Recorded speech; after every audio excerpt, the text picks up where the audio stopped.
Hi everyone, and thank you for joining us today. My name is Tina and I'm the Capability Building Coordinator for Connecting Up and TechSoup New Zealand. Connecting Up is a part of the Info Exchange Group. Info Exchange is a not-for-profit social enterprise that has delivered technology for social justice for over 25 years. With over 100 staff across Australia and New Zealand, we tackle the biggest social challenges through the smart and creative use of technology. I'd like to welcome you all to the webinar, Knowledge Architecture, the Path to Better Decisions in Your Organisation, which will be presented by Terry Franklin. We'll start with a little bit of housekeeping. All lines are muted, so if you have any technical issues, please type it into the questions box on your webinar panel and I'll be able to assist you through there. If you have any questions during the session, please also type it into the questions box and Terry will answer them in the Q&A section at the end of the webinar. Please note that your comments and questions will not appear to the entire group. If you are on a Wi-Fi connection and have multiple programs open, this can sometimes affect the quality of the audio and video of the webinar. If possible, please close all other programs to help you have the best experience. Please note that the webinar is being recorded and a link to the recording and the slides will be sent to you shortly after the webinar ends. Before we start, I'd also like to remind you that there will be a short survey at the end of the webinar. We'd appreciate it if you took a few minutes to provide us with some feedback. So that's all from me for now. I'll hand it over to Terry to get things started. Thanks, Terry. Yeah, look, thanks very much, Tina, and thanks for the opportunity to present to the Connecting Up members today. I really appreciate everyone's time this morning, and this is my first time presenting on the topic of knowledge architecture. So if you have any feedback about the presentation or the content that we talk about today, I'd really welcome that. Today, I want to talk to you about this idea of knowledge architecture, and it's something that I think has the potential to add a lot of value to organizations. So briefly, just as a little bit of background about myself, as Tina said, my name is Terry. I've spent most of my professional career working as a software and data engineer. There's actually a lot of crossover between those two fields. And I've also worked as a technical lead as well too, which basically means managing teams of software and data engineers working together to make sure that they're aligned and working towards the same outcomes.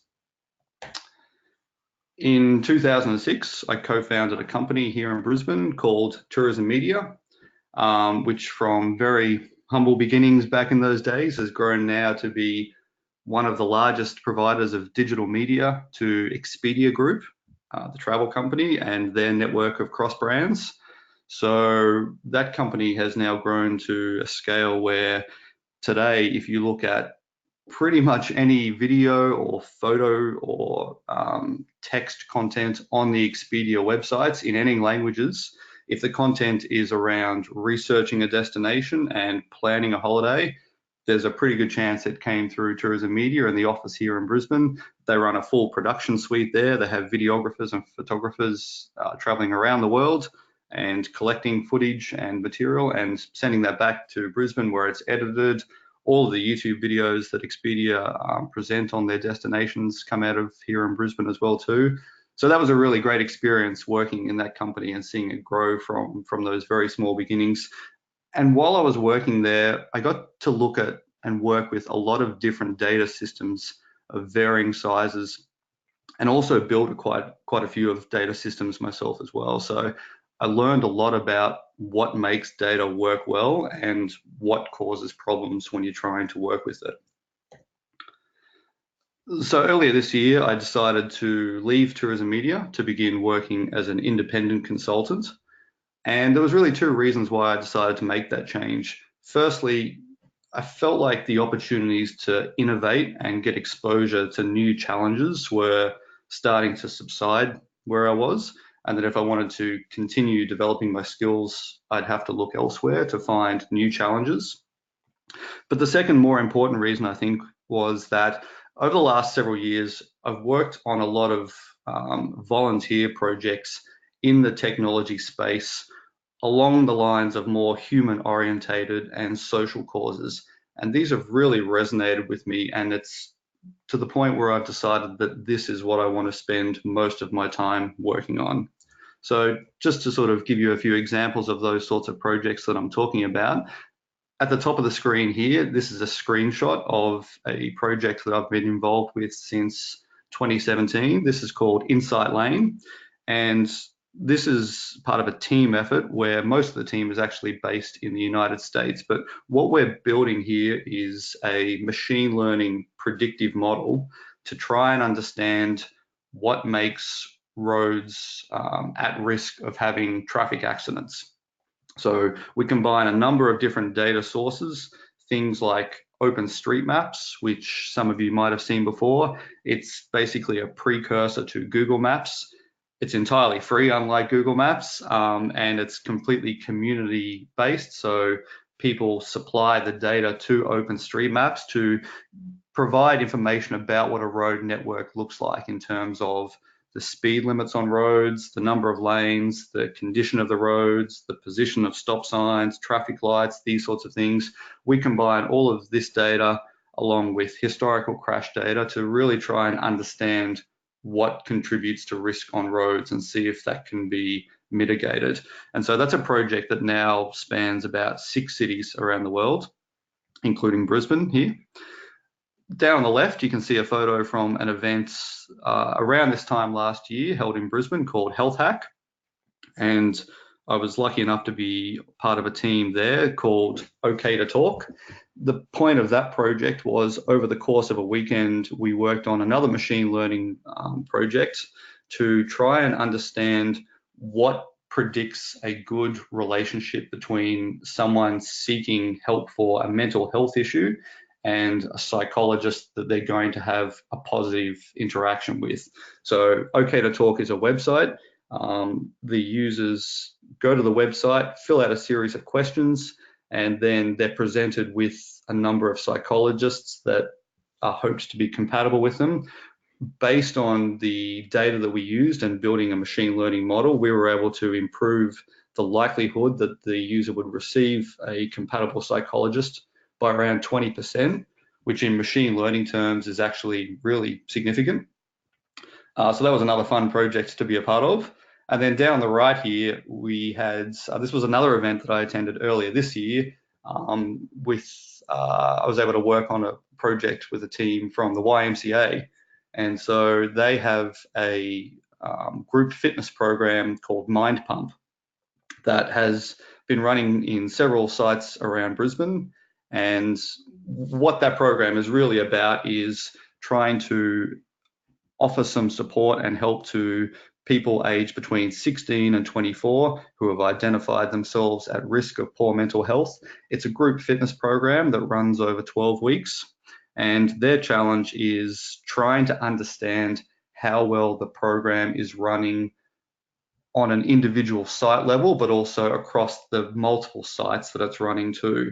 So they've got quite a few data challenges there, and that program is continuing to expand to the point where in the coming 12 months, there'll probably be several more sites opening up around Australia, starting the program, and there's even some interest in running it at an international level as well too. So that's a project that I'm actually continuing on with the YMCA. We're looking at strategies that we can put in place to help them manage their information in a more logical way so that they can really get hold of that project and really make sense of it and make sure that it's running to its best potential.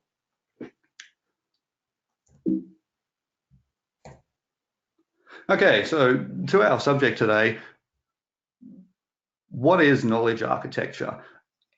I'll try not to do too much reading of slides during this presentation, but I think this is probably one that's worth reading out. This is what I define knowledge architecture to be. It's the process of designing systems that connect and add context to data, turning it into knowledge that can help make better decisions. So more than a set of tools or a specific technology or a specific program, knowledge architecture is a way of thinking about your data and how to maximize its value for your organization. So why is this relevant today? It's relevant, I think, because many organizations are now data dependent. And by data dependent, what I mean is Data has become the principal tool by which they make their decisions. And it's a thing of significant value within their organization. And if you can't easily make sense of your data and recognize what it's telling you, that creates a difficult situation. Organizations are now having to work with many different systems across multiple vendors who all have an opinion about how the data should be standardized and accessed. So that creates a bit of an issue there with competing standards and being able to look across your data, across the enterprise, and really make sense of it. Organizations are now being asked to solve increasingly complex problems, and there's a need to make use of all relevant data to be able to solve these.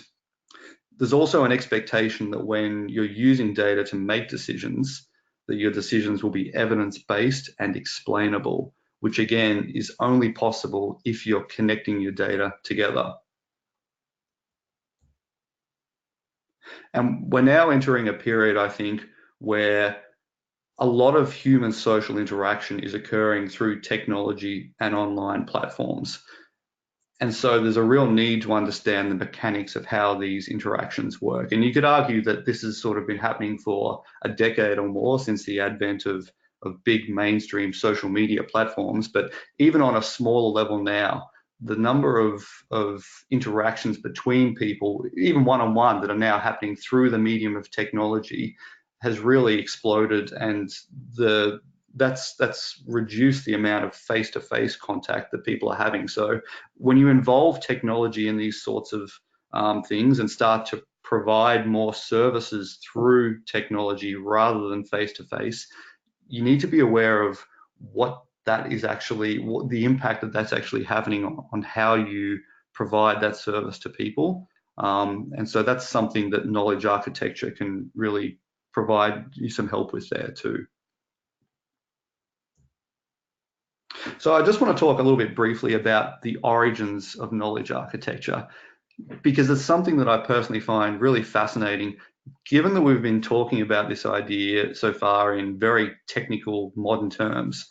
You might expect it to be a fairly recent concept and not something that humans have a lot of experience with, but I'm not so sure that that's the case. And so here's a photo of what I think represents one of the earliest forms of knowledge architecture. So this is a photo of the Yanomami tribe from the Brazilian Amazon rainforest, who still to this day have almost no contact with the outside world. They're aware of its existence, but they've chosen to continue their tribal lifestyle as they have for many generations. And the Yanomami practice regular tribal meetings by campfire. The primary reason for this and for these meetings are that they are essential for sharing knowledge amongst the network, or the tribe in their case, for the purposes of better understanding their environment and improving their chances for survival. So in the context of a tribe of this size, this approach is actually quite practical, because the amount of data being received by the tribe is limited to what each member can consume via their physiological senses. But as human beings have evolved and begun to live outside of tribal settings, they've necessarily had to adapt to contend with environments that are more complex and generate more data. So the methods of sharing knowledge have also had to evolve to keep pace with that situation. And over the course of human history, they've grown to include things like stories with abstract ideas, and eventually written records, and now to the point of today where we have very technical systems used to record data. But so we're operating now in a very hyper-connected, data-rich world, which is far removed from that of our ancestors and the tribal settings. So to achieve our desired outcomes, I think requires a further evolution of our approach to decision making. But the principles we can use to do this remain the same as those that our ancestors used, which I think is what makes this such an interesting subject. So the evolution of this idea has been quite interesting too, from these very early beginnings. I mean, if you look at a lot of the 20th century, certainly since the end of World War II, but probably also beginning before it, we had this period that is generally known as the industrial era, and there was a number of characteristics that really defined mainstream societal thinking during that period. So production at scale was a very heavy feature of the industrial era. Organizations spent a lot of time looking for ways to increase output of their product or service in ways that sort of produced more with less. There was a lot of emphasis on automation and removal of manual labor in the hope that these faster outputs and more efficient outputs could solve problems. But within a few decades, we started to understand the limits of this mindset. So greater production isn't often the solution to every problem, and it was recognized as being quite an inefficient approach to problem solving. There's a lot of externalized costs associated with this sort of thinking to both the communities and the environment in ways that are now increasingly socially unacceptable. So, things here along the lines of, sweatshop labor and resource misuse, these ideas sort of still persist in the current environment, and they'll probably be with us for a while longer, but it's hard to imagine that there'll be features of society in the future. And so probably the biggest criticism of this mindset, I think, is that it's unable to adapt to complexity, to solve the sorts of problems and challenges that many of your organizations are now facing today. There's a lot more nuance in the problems that we're dealing with today, and there's a lot more interconnection between them as well. And simple industrial thinking isn't likely to help us there.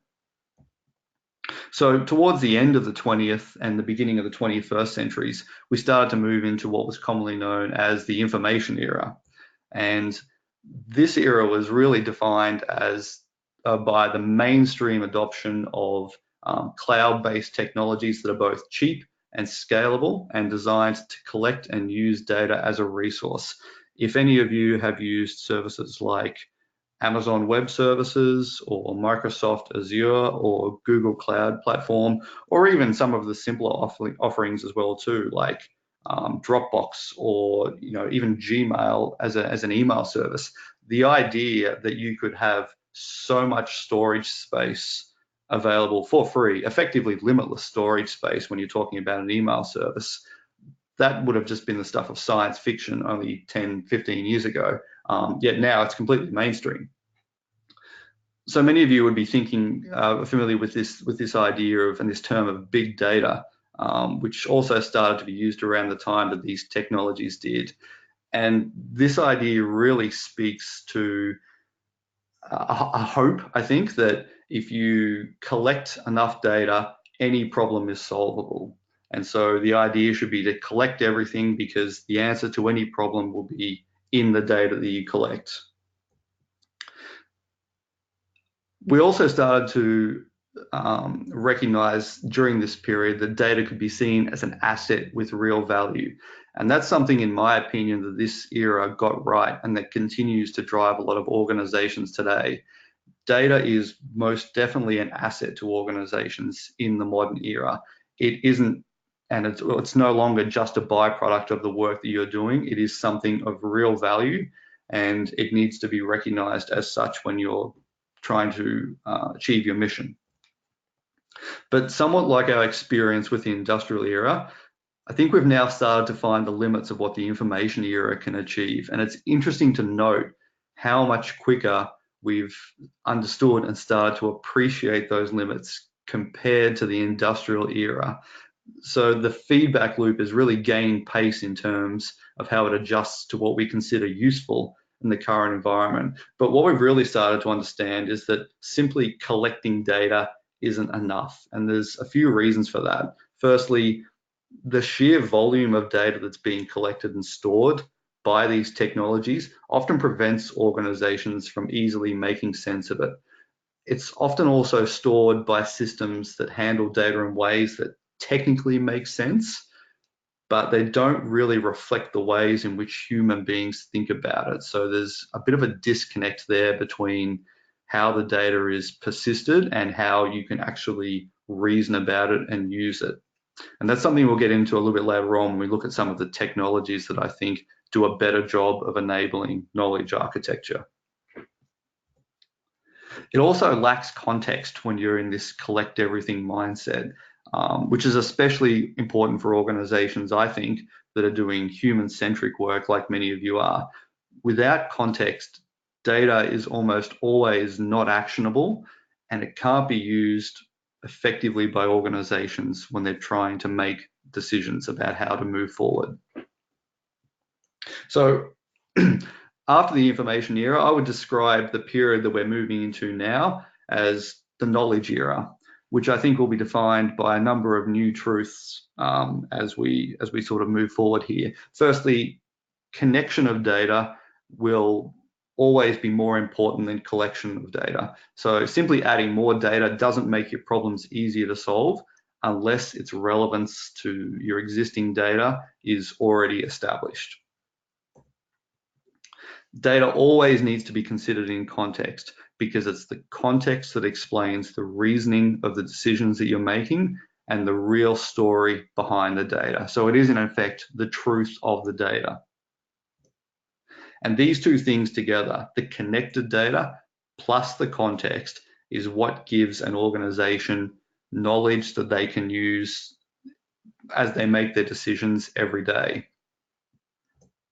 And the whole point of what we're talking about here is to make better decisions and let you stay focused on your domain and area of expertise rather than needing to spend time and effort trying to shape your data and make it available when you need it to be in a way that you can understand.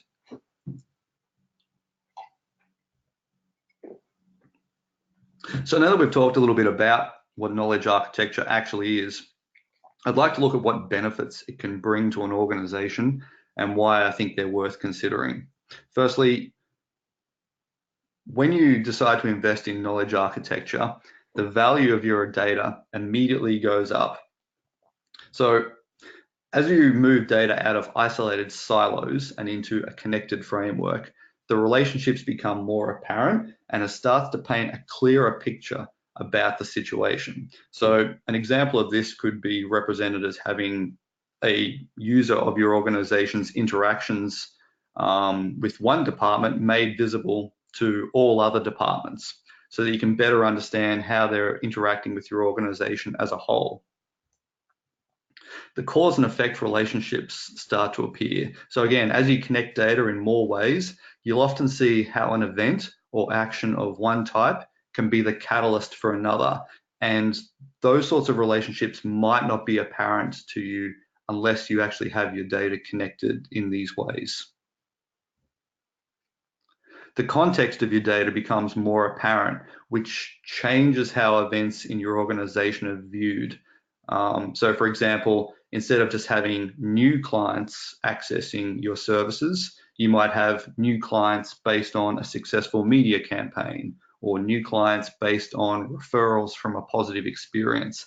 It's that context which really lets you start to understand what's driving your organization and help you respond in the most appropriate way. And it can add more dimensions to your data as well too. So if you can capture the changes that are happening to your organization and in the interactions that are happening within it, that can be the starting point for identifying trends and thinking about how your data evolves over time. We'll come back to that one a little bit later on because that's something that I think is particularly interesting in this field. So knowledge architecture also supports innovation within your organization as well too. So as your data starts to become more visible and usable across your organization, new ideas start to appear about how it can be used and what it's telling you. Cross-department conversations can start to happen when data is shared, and these conversations are fundamentally different to what happens within a single department, where the conversation is often limited to discussing internal problems in the context of internal knowledge. Cross-department conversations can also generate more context and more knowledge, which amplifies your organization's problem-solving capabilities. And this to me is the source of true innovation, rather than the more common experience of simply refining and optimizing your processes. So innovation is often spoken about as the combining of two seemingly unrelated things to produce a better outcome. And you make that experience more likely when you connect data from seemingly unrelated departments and allow them to share knowledge together. And so we mentioned the idea of silos briefly before as well too. And it's interesting, when you hear people talk about knowledge systems, they'll often refer to this idea of smashing the silos or breaking down the silos. I personally think that that misses an important point, and that is that silos exist for a reason. So if you look at an organization that involves more than a few people, you'll often see work silos forming as people naturally merge together into subgroups to focus on specific parts of the work that needs to be done. And these subgroups start to naturally use their own language processes, and because they learn the ways that are most efficient to do the work that they're doing, rather than breaking these structures down as the conventional wisdom would suggest. I'd actually advocate for connecting them, because they're usually quite effective working as self-contained units. You just need to focus on connecting them in a way that shares their data and knowledge with the wider organization, but allows them to preserve their natural efficiencies at the same time. It facilitates knowledge sharing, and perhaps even more importantly than knowledge sharing, knowledge preservation. So generational change amongst staff in any organization is really unavoidable. Losing all of your knowledge when one of your staff members walks out the door isn't unavoidable, and it's something that knowledge architecture can help mitigate. So a well-designed system will capture the experiences of your staff as part of their daily workflow without requiring them to do lots of extra work. And recording that context that decisions were made in helps staff and future staff look back in time at work done before they even arrived, to see not only the decision that was made, but also the context that it was made within. So in effect, it gives your organization a living memory of how it functions. And that can be something that can be useful for long-term staff as well too, to look back at their own decisions that they've made in the past, with things in mind they don't necessarily remember anymore, or refer back to previous decisions as a guide to help them make another decision in the future that hopefully is as successful as what they've done in the past. So what are the costs of not investing in knowledge architecture? Firstly, your decision making is hampered by having disconnected data. So disconnected data is not easily accessible, and it's not accessible when you need it. So some of you might have the experience of having a well-organized folder of spreadsheets or documents, each recording a separate type of data. And if you only need to look at one of those files at a time, there's no issue. But as soon as you need to base a decision on understanding a situation that transcends several of those types of data, you quickly realize how much extra work is involved to achieve that, because the data just isn't accessible like it should be. Your real-time decisions can't benefit, and real-time is increasingly the norm for how decisions need to be made. So that the time and cost associated with collecting the data when you need it means that you'll be lacking the proper context when you go to make a decision. And look, even if you are one of these rare individuals who has the time and patience to connect data manually each time that you need it, there's always a cost associated with that. And that's time that you're not spending in your domain and focused on the decision that you need to make. You also risk losing sight of your mission if you're battling a lot of these issues as well too. So this happens easily in organizations dealing with complex environments, and it's often described as not being able to see the forest for the trees, but it usually manifests itself in tasks like copying data from one system to another to make it usable, reformatting certain fields to make data compatible between systems, and just the general churn of data required before you can reach the point of doing the task that you actually set out to do.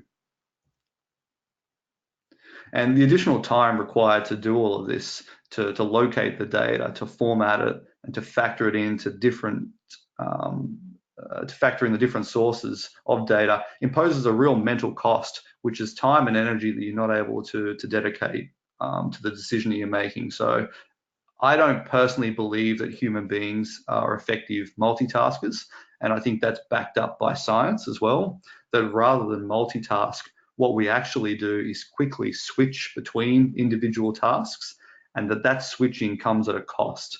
And if you're dealing with disconnected data that you have to prepare manually each time before you're using it, you're doing yourself and your organization a disservice by spending your energies in that switching mindset rather than, again, focusing on the work that you actually set out to do. So misunderstandings are a lot more common as well too when you're dealing with disconnected data. Different systems are built by many different vendors, and they often are in many different countries as well too, and they often assume that they have, that their way of representing data is the way that you want the data represented as well too. But of course, this often isn't the case, and it can be a real problem if you're dealing with data spread across multiple systems. So believe it or not, if you encounter this situation of incompatible systems and you discover it while you're working with your data, you're actually in a good place, because at least you know of its existence and you have the chance to take appropriate action, to set up a process to translate the data or standardize it and make it compatible between your systems so that you can connect it together. Missing these incompatibilities can be really costly. And so this is an example of incompatible systems that NASA suffered back in 1999 when they were building part of a Mars climate measuring system in-house, and they'd outsourced part of the project to Lockheed Martin. So NASA had taken the approach of converting all of their measurements for their space programs to metric, while Lockheed was still using imperial, which was the standard in the country that it was being used in. And so effectively, because of poor knowledge architecture, their $125 million Mars orbiter burned up in the atmosphere. Now, most of us aren't working on space projects, granted, but I think this makes a relevant point that systems, even expensive custom design ones, can be incompatible quite easily and misunderstand each other. And that's something that a proper framework can help mitigate against. So I thought I should speak a little bit about a couple of technologies here as well too, and I'm conscious of not trying to turn this into a technical presentation, but I just want to touch on a couple that I think do a particularly good job of promoting knowledge architecture because of the way they represent data and connect it together. So this is by no means an exhaustive list. There's a lot of great technologies out there from a lot of different vendors, but these are two that I have personal experience with and I've found especially helpful. So the first technology I wanted to talk about briefly is graph databases. And there's actually something like 15 different types of databases if you look at the academic literature on data management structure. Graph databases are a fairly recent addition to that field. What they promote is a more intuitive way of storing and thinking about your data. So they're often described as having a schema that is whiteboard friendly, which basically means that if you can stand up in front of a whiteboard and draw how your data looks and connect it together, you've basically designed a graph database right there. Their terminology is much simpler than what you'll see in other databases. So probably the most common type of database that many of you have got experience with would be relational databases. Graph databases have much fewer sort of mechanics than relational databases. So graphs don't have foreign keys, they don't have pivot tables. In fact, they don't even really have tables at all, to be honest. You really only need to understand three concepts to work with graph databases, and that is nodes, relationships, and properties. So nodes are the nouns, they're the things that exist in your database. Relationships are the verbs, and that's how your nodes are connected together. These are the adjectives, and so they're the characteristics, if you like, of the nodes or the relationships in the database. Graphs have an amazing ability to grow and change over time and sort of really respond to the way that your organization changes and adapt with your needs as they evolve over time. They're really quite organic in a sense. And what really sets them apart from relational databases is that in graphs, relationships are considered just as important as the nodes. That is, they're first-class citizens. And when we get into the example, that'll probably make a little bit more sense, but that is probably their most defining characteristic, that the relationships are the sort of the real heart of your data, and they're treated and modeled in that way, which is perfect for building knowledge architecture systems. So if we have a look at an example here, this is what a simple relational database might look like if you were modeling something. So I've just taken the example of users interacting with an organization. So over on the left here, if we were to turn this into relational tables, we would have perhaps a table of users where each user would get a unique ID, have characteristics like a name, phone, email address, and so on. Over on the right is a couple of tables that might represent your organization. So there might be the different services that you offer and the staff that are involved in supporting those services.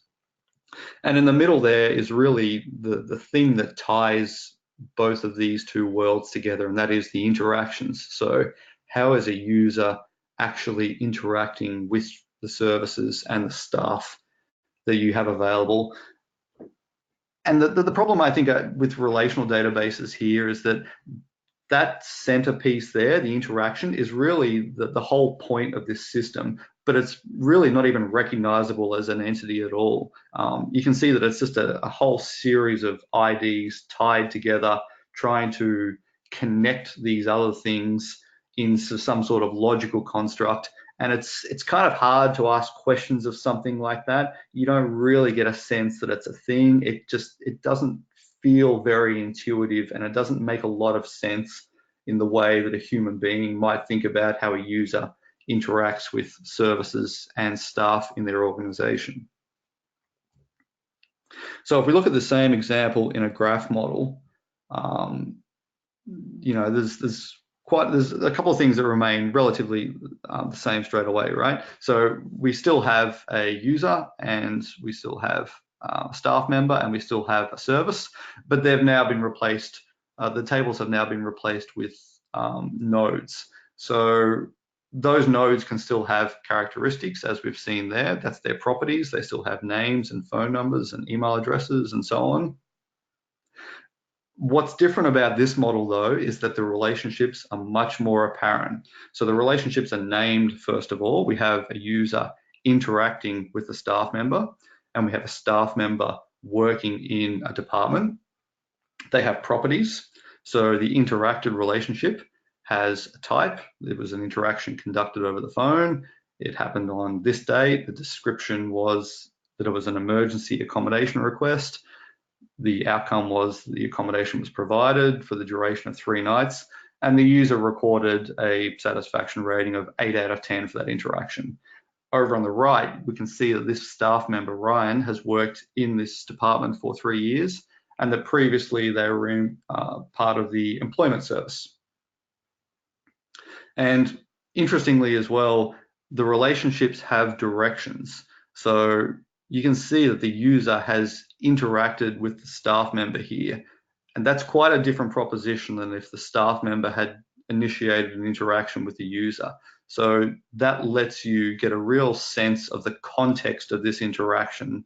As I said, if it was the other way around, that would have a different context associated with it, and you would be looking to reason different things about this data structure.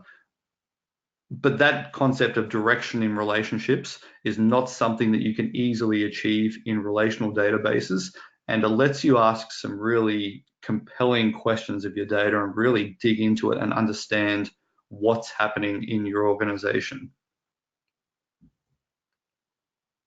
So just to sort of summarize on that, what graphs can facilitate in these sorts of situations, they can really adapt to changing environments. So you have no upfront schema or specification required. When you build a relational database, you need to define your tables in advance and add the properties to them and specify what sort of data those properties will hold. In a graph structure, you essentially create and connect data as the situation requires. And there's no need to create empty values for fields that don't make sense for certain nodes. If one user has an email address, but another user doesn't, that's perfectly fine. And you can reason about that in the data model, and it's not an issue for the graph to support that. You can have easier conversations about your data as well too. So my experience is very quickly people grasp the way that the data is being stored in a graph, and they can start to use the terminology and switch into domain relevant conversations about the data rather than having to go through this process of translating their mental projection of what they're dealing with into technical speak to accommodate for how the database is storing it. You can start to ask more compelling questions of your data straight away as well. So an example, just to go back to our model here, if we wanted to, better understand how to improve satisfaction that our users are having with our services, we might ask a question of a database like this that says something like, if we want to focus on the housing service and improving the user satisfaction with that, what departments should they look to recruit from to sort of inform who's getting the better response? So in this case, this interaction is rated as 8 out of 10, which is probably quite good. Is that telling us that people who have previously worked in the employment service make a good transition into the housing service? Or is there another department which perhaps in someone's employment history could make them a better fit for it? You can really start to ask these interesting questions of your data much more intuitively when you see it modeled in this way. And it's much easier to understand the full picture of how a decision was made as well too, because you've got this greater context with your data. You don't need to pull it from multiple sources. The whole process and interaction is presented to you and apparent in a much simpler way. And so the second technology I just wanted to talk about briefly is what's known as event platforms. And again, these are a fairly recent technology. Probably in the last 15 years or so, they've started to gain more mainstream adoption. What event platforms do is essentially ask you to think about all of your data as streams of events. So we're all familiar with the ideas of events that happen in the real world, like receiving a phone call or sending an email. And what's great about that type of thinking is that it allows us to plan an appropriate response to that event in the environment. But often when we think about how we have to store and record data, we tend to reshape that logic into more constrained technical thinking. And when we do that, the event is often removed and we simply record basic facts about it. And that takes away important context about how things occur. So preserving this idea of events is one solution to this problem. Event platforms have an advantage of being able to represent data in two primary ways. Firstly, they can represent it as tables, which is somewhat similar to what a normal database table might look like. And that is the latest known state of something. So that's a record as it exists right now. The other way to look at your data is as streams, and that represents the changes or the events required to get the table to its latest state. So these two presentations of data actually complement each other quite nicely. One represents the present situation right now. The other represents everything that's happened to get to that present situation. And so this is really useful for finding trends and patterns in the data that weren't previously identifiable. Because they put you into that event-orientated way of thinking, you can start to really think about how things are changing over time and start to think about and identify the patterns in your data. Probably the most important thing about event platforms, though, is that they enable real-time response to your events. So rather than the more traditional approach of batch processing your data or doing end of week and end of month reports, if you can identify the specific types of events that are relevant to your organization and that you need to respond to quickly, an event platform can provide the means for you to be able to do this. So if we look at an example here of a non-event driven model, again, using our same sort of interaction before and putting to one side whatever database we might use to store this, this is what a non-event driven representation of an interaction might look like, right? It's the same thing. It's still a user, Claire, accessing a service, housing, speaking with a staff member, Ryan, on this date, requesting emergency accommodation that is provided for 3 nights, and her satisfaction rating with it there. If we look at that same interaction stored in an event-driven system, we can see that there's a lot more to the story than the non-event-driven model is recording about it. So, that one interaction could be broken down into 6 different events. So Claire could have called the housing service and not received an answer, but left a message for callback. The second event in that interaction is that Ryan is able to return her call, speak to her about what she's actually seeking, and open a support request. He then performs an availability check for accommodation, discovers that the first 3 properties, A, B, and C, are all occupied, but that D is vacant, is available. Offers D to Claire as an emergency accommodation, but discovers that it's not suitable because it's too far away from her school and she won't be able to get to school if she's staying there. So Ryan then goes and rechecks the availability of accommodation, understands that property E is vacant and is suitable and that it's close enough to the school, and then offers that to Claire, who is happy to stay there, stays there for 3 nights, and that's the full history of that interaction. So as I said, straight away, you can see there's a lot more to this story than what this model of an interaction is able to represent. There's a lot of events happening in there, and those events, depending on your use case, could have a lot of value to your organization. It's interesting. It's actually possible, and you see a lot of people using systems that look more like this non-event driven model to try and record events, often in free text fields as part of a single records. While you are technically able to do that, it's not really an event driven system in that sort of setup, because you're not able to respond to those events like you can in this situation here. With these events, you open up the opportunity to trigger appropriate responses in real time. So in this example, event 6, which is the confirmation, might become a trigger for the property details to be sent to the user automatically via SMS. Or it could be the trigger for the property managers to be notified that there will be someone staying at the property for the next 3 nights and to to make sure that any materials that need to be restocked before they arrive are done so.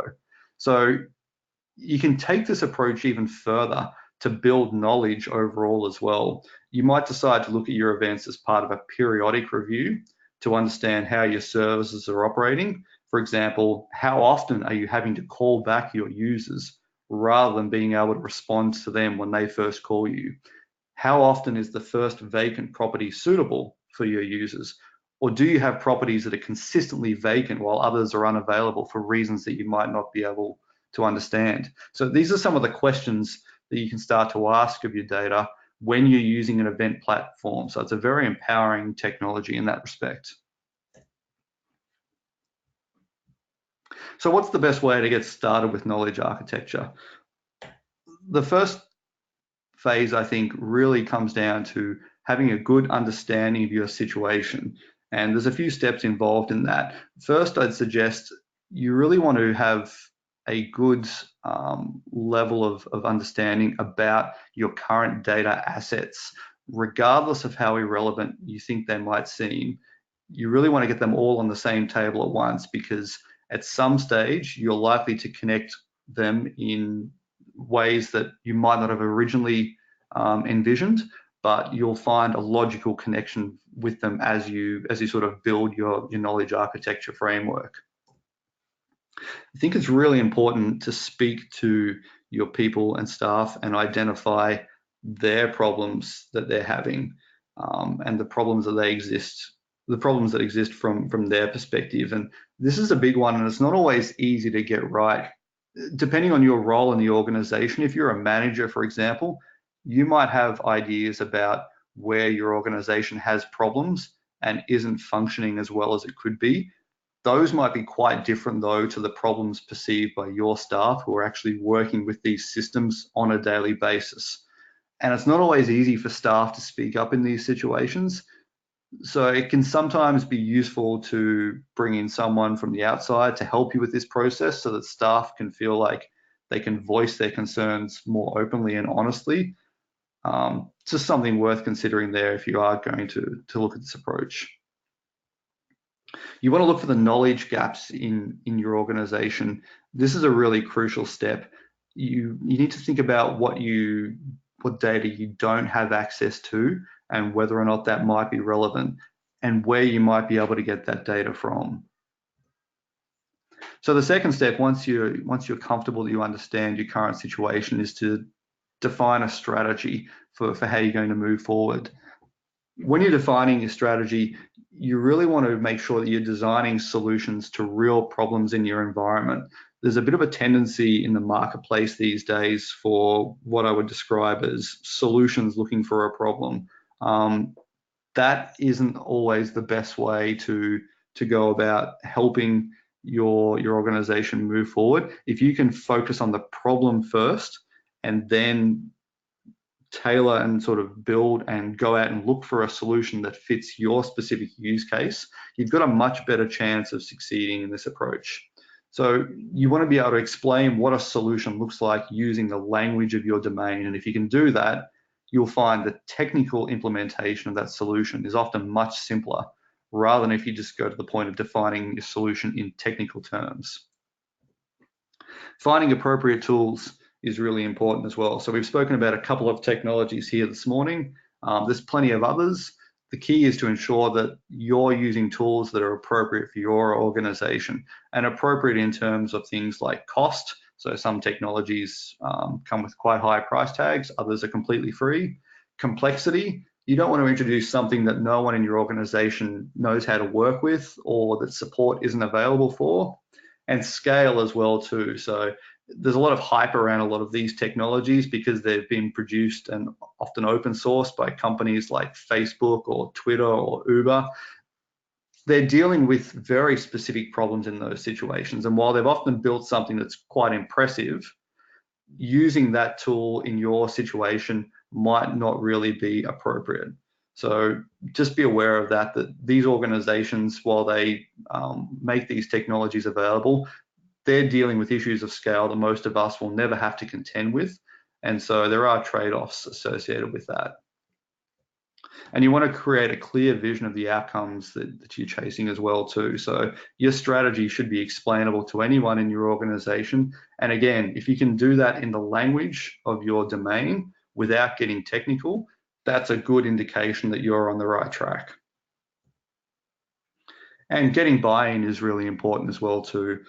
Look, this could really be a presentation all by itself, but it's worth touching on just briefly here. Culture in an organization is critical for this sort of approach to succeed. There's a great quote I've heard in a number of presentations myself now, that culture eats strategy for breakfast. And I think it's very true. The best strategy in the world isn't going to succeed if an organization doesn't value the idea of knowledge architecture and how to use data to make better decisions. To get this sort of buy-in, depending on your situation, as a general rule, I would advise trying to start small and solve real problems that you have. Because if you can show people that what you're doing isn't just introducing more work and making their lives more difficult, and it's certainly not about replacing them with some sort of automated robot, that you're there to actually solve a real problem that they've got and reduce their data burden, that'll definitely get much more buy-in than sort of any dictated approach that the organization should adhere to. And leading by example is really useful here as well too. If you do decide to implement knowledge architecture, don't allow yourself to fall back into the habits of making decisions based on instinct or incomplete information. As the champion of this approach in your organization, if that's what you're deciding to be, you need to be able to show that you trust in the process enough to use it every day in your work. So look, thanks very much for your time this morning. That's the end of the presentation, and I'm more than happy to take any questions now. If anyone would like to talk further about their specifics, I'm always up for a chat about this sort of stuff. So please feel free to contact me via email or LinkedIn. And that's the URL down the bottom of a blog that I've started about these sorts of articles as well too. So with that, Tina, I'll hand back over to you for any questions. Thanks, Terry. Just a couple of questions that have popped through.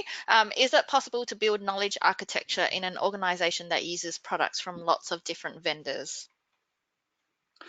It is. Depending on the products that you're using, it can be more complicated, but there is a growing expectation these days amongst technical products that they will adhere to at least some level of open standardization. So if you're seeing a product that can make its data available in formats like CSV or JSON, or even things like XML, which is not as popular these days, those are sort of clues that that system is open to sharing data amongst other systems. So again, vendors will often try and sell you one product and then sell you another product and sell you another product to complement what they've already sold you. You don't strictly need to adhere to one vendor in most situations. It is possible to achieve knowledge architecture cross-vendor.